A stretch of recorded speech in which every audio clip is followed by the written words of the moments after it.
I think we're ready to go. I think we're ready. Okay, so this is the World's Dawn developer Let's Play. I am David. I am the developer of the game, sole developer of the game, and the developer behind Wayward Prophet. So anytime you comment on our Facebook page, Twitter, YouTube, whatever, it's me on the other side of the screen.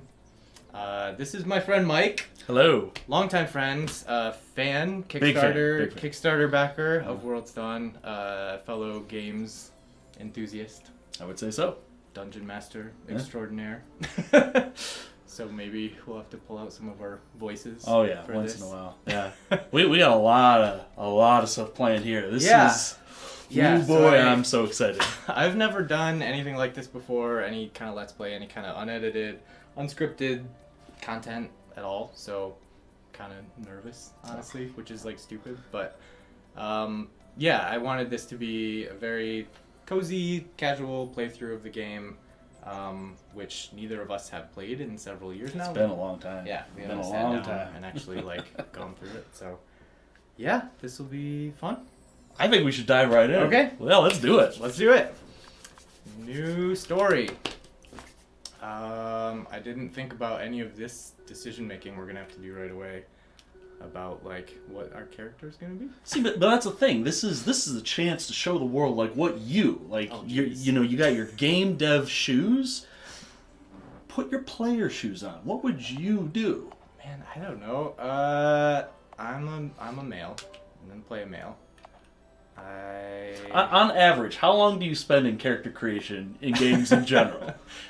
There's not too many options here, but like most games, hours. Episode 1, character creation. Mm-hmm. I'm guilty of that too. The worst is when like it's like a 100-hour RPG and the character creation, like the lighting is different or something. Oh yeah. So the character you spend looks all the time awesome, on it, and then you actually get into gameplay, and it's this just isn't like anything what I was thinking it would look like.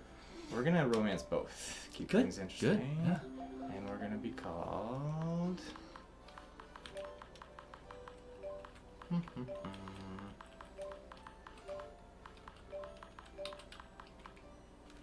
I like it. I like it a lot. That'll work. All right. You are Prophet. We are Prophet, male farmer, interested in men and women. Let's go. Let's go. Let's do it. Let's do it. So, the pinnacle of almost every game, the opening cinematic. I think about this scene all the time. Like I close. Yeah, no, I'm serious. I love, and this line right here. Fantastic view, isn't it? Are we gonna do the Let's Play thing of like reading the text? Yeah, oh yeah, we'll read the text. We assume everyone can read, but we'll read the text. I'm gonna be Paxel. I'm gonna play Paxel. Fantastic view, isn't it? Yep, that's the beautiful town of Sugar Blossom, your new home. I'm gonna tell you why I wanted to be Paxel in a second. Other than the obvious reasons of, well... I mean, yeah. Yeah. I love taking this path along the coast. That moment when the town comes into sight, when you gaze upon it across the water, and you just know peaceful evenings and warm smiles are waiting for you there, with a fire burning in the hearth at the inn. So poetic. That really is. It's beautiful. Days and seasons carry out their course, but lovely little Sugar Blossom Village remains the same as ever. Humble, calm, and quiet. There's no place quite like it, Prophet. This is why. Ready? Wait. That's me! Really? Yeah. For real? Yeah.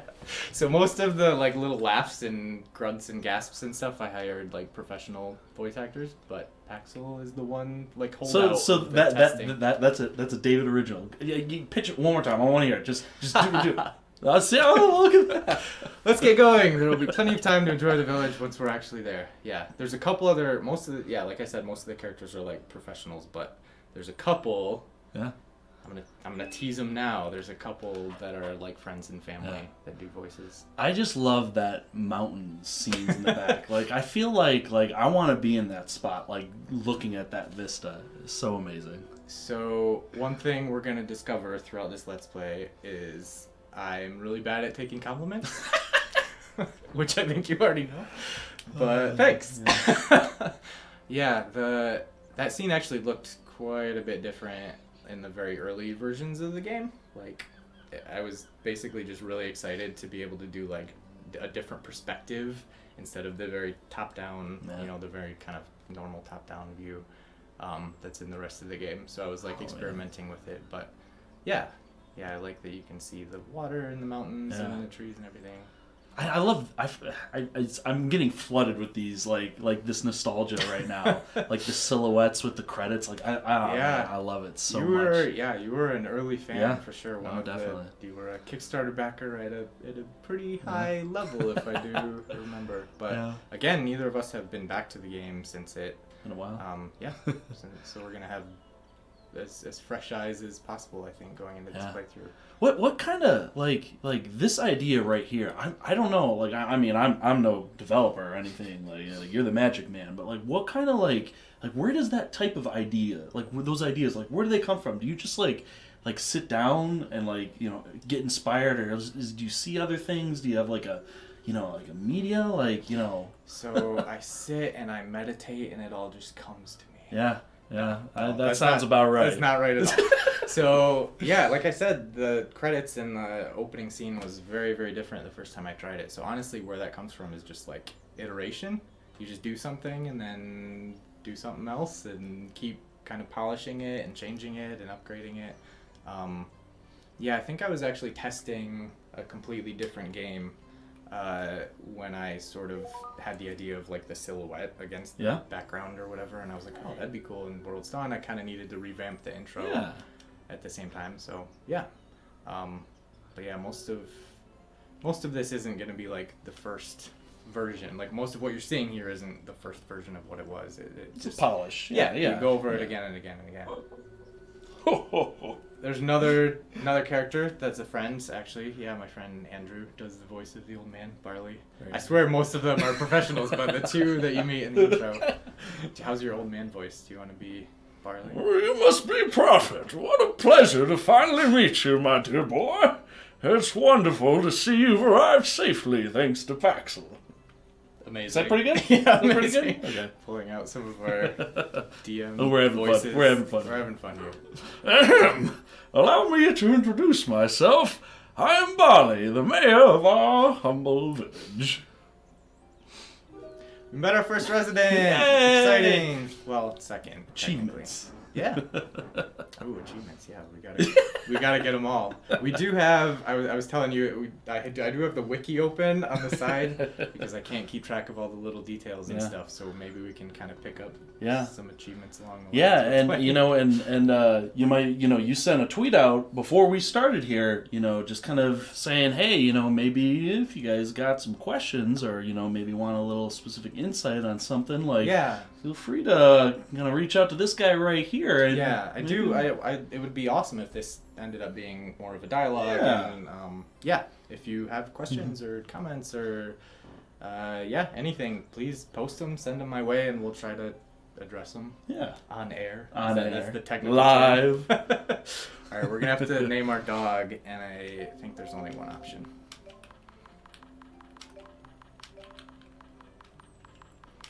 That name sounds very, very familiar. It sounds like maybe, just maybe, a dog that I recently adopted. Like last week recently. A few days ago recently. Bo. Am I saying that correctly? By the way, the most adorable dog in the world. Yeah. I'm gonna edit in a picture of him. because the world needs to see Bo. Yeah, very cute. Was this dog, what was the original name of this dog in your head? So the default name is Apollo, for no reason other than my wife likes the name. That's a good name. Apollo for a dog. Okay. We were always gonna name our dog Apollo, Oh, and when we got a dog, he already came with a name, so we didn't end up naming him that, but maybe someday. Yeah, okay. Good to know. Yeah, I was always interested in that, what Harvest Moon games, or even I don't know, RPGs, Final Fantasy, characters you could rename, but they had a default name to begin with. Yeah. Did you stick with the defaults? I usually stuck with defaults just because I'm I think about the artist who made this, they had this vision, and I want to experience intent, creator's intent for sure. There's a reason, they gave him that name, or you would think there's a reason they gave him that name. Plus, you don't want to like give a a cool character like a silly name. But some people do. Oh, some people do. I was playing when I played Breath of the Wild recently. Like I love that game so much. I'm probably Such a gonna good game. continue to talk about that game and gush, but.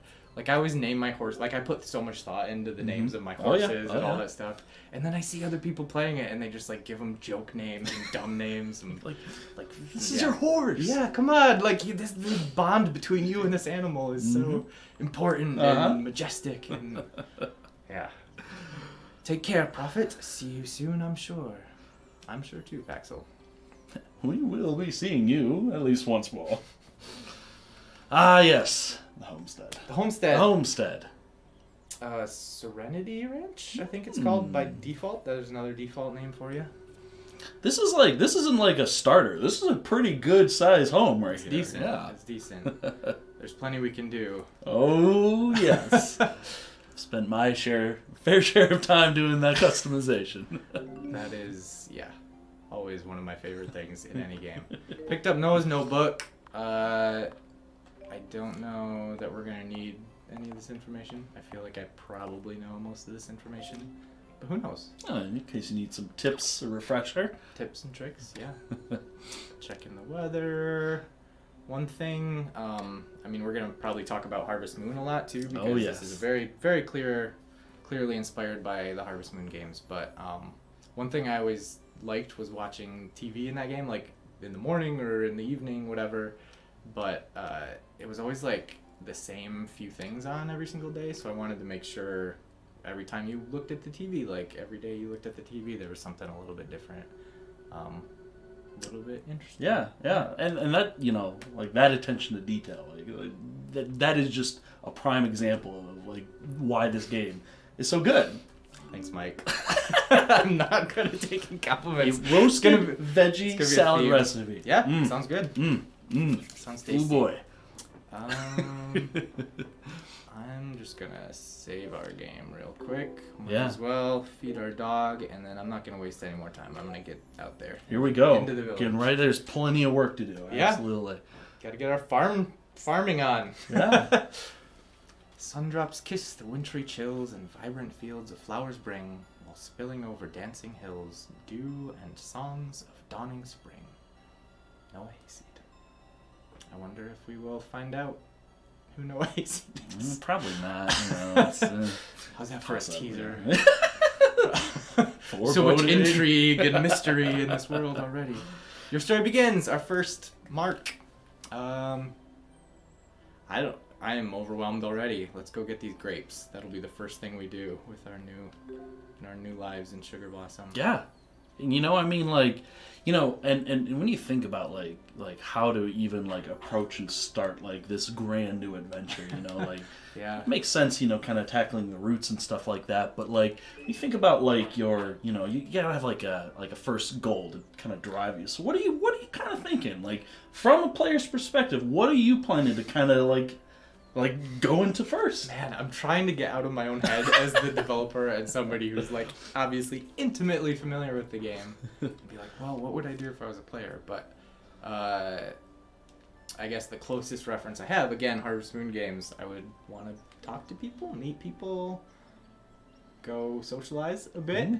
Okay. You obviously want to get your farm started. You want to get some seeds in the ground, but for me, that was always secondary to like the relationships that you can start building in these games. And even if it takes us a day or two to meet everybody, let's go ahead and like start the quest. Yeah.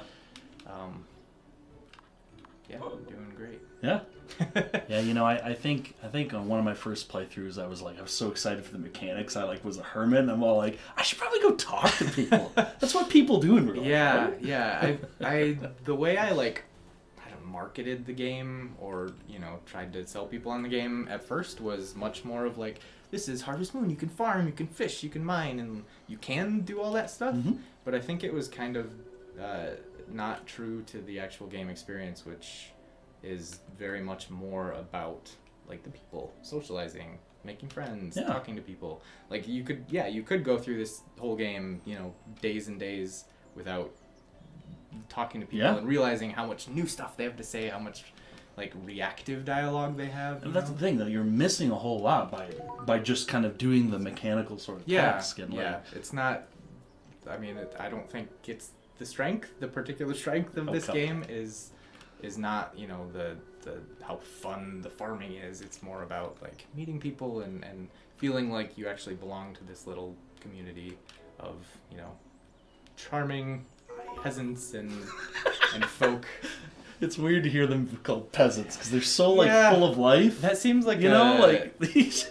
Like peasant seems like an insult. Peasant. I didn't mean it that way, but yeah. Oh, that's a good. better word. Farm folk, bumpkins. I don't know. It all sounds it's just as bad. Small town residents. Charming small town friends. Bumpkins. Friends to be. Hey, welcome, dear. You must be the new farmer everyone's talking about. Pleasure to meet you. Mono is my name. Another resident. I'm just gonna be walking around meeting everybody. If that's, I think that is a good first goal for us. Is to fill out our villager checklist. Yeah, kind of get everyone met. Yeah, Mm-hmm. I like Mono a lot. She's awesome. You have like so many cool villagers. Obviously, we're gonna go and meet them all. But like think about over the course of this meeting, like who are your top 3? Ooh. Yeah, this is a tough one. I don't even think I can answer that. I'm gonna like tease that answer for later Ooh. because I want to see the village primer once we have all the characters met, and I'll just like look at them all side by side, make my official top 3 favorite villagers. But I like that. A couple ideas already, but I like that. Yeah, it's the way I set about like creating these people and these personalities was actually, I mean, it is a small town, and I knew it kind of had to be limited to a small town. Sure. You know, the cast couldn't be like huge. Yeah. So I started by thinking of like what roles need to be served in a small village. Like there needs to be a doctor, and there needs to be somebody who you can go to with questions about you know, planting seeds and raising animals and all the kind of basic core mechanics of the game that I wanted in there. So the characters grew out of like what their role was going to be. So that's kind of like the bones of like how the structure of the like community came together, and then went in and was like, okay, so I want him to be the doctor, but I don't want him to just be the doctor. Like he needs to be more interesting. Talking more than just like the Pokemon Center attendant who just heals your Pokemon and has no story. Yeah, I get you. Do. Bloop bloop. What a satisfying sound. It really is. There's Riku. Oh. Riku is sleeping soundly. That's my cat. That's my black cat. Shouldn't bother him. Fun fact number... Yeah, you shouldn't bother. That's good advice. Fun fact number like 2 or 3 or whatever fun fact we're on. But like most of, maybe not all, the animals in the game are based on real life pets and animal buddies. So that is awesome. We'll meet them all too as we go, meeting the villagers. Everyone is here. So, okay, we've seen a few like screens so far. So from like a technical perspective, like you know, I don't know how to make a game, but like how much just ballpark work do you think just these few short screens we've seen so far take, like without any like mechanics or? Yeah, so it is. I mean, World's Dawn is an RPG Maker game, but unlike most RPG Maker games, the graphics, like the tile set, is original. So it's kind of based off, you know, the same sort of perspective. This like top-down, I don't know, like slightly, it's not isometric, but slightly back view. Yeah. But I decided very stupidly, like, oh, I want original graphics in my game to make it pop and to make the colors, you know, come out. So it, again, very, very iterative. Like the first version, which you can go back and look at, like an old trailer or something, just looks awful compared to this. So I mean, it would be impossible even to ballpark it. It would be impossible because it was just over years and years, like version after version after version. Yeah. That's kind of what I expected. Yeah, That's not something you can even quantify. No, because I mean, hundreds of hours. Probably in the hundreds. Yeah, and the thing too is like, you think you're being clever, you have to limit yourself in some ways. Is this our first marriage candidate? Oh, the doctor. Oh yeah, the doctor. Okay. Yeah. Yeah, we'll have to keep that in mind too. Who we want to romance? That's kind of a big decision in the game. What was I saying? Oh yeah, okay. So you're limiting yourself because you have to have a realistic scope in mind. Mm-hmm. Designing the game. But like, it didn't.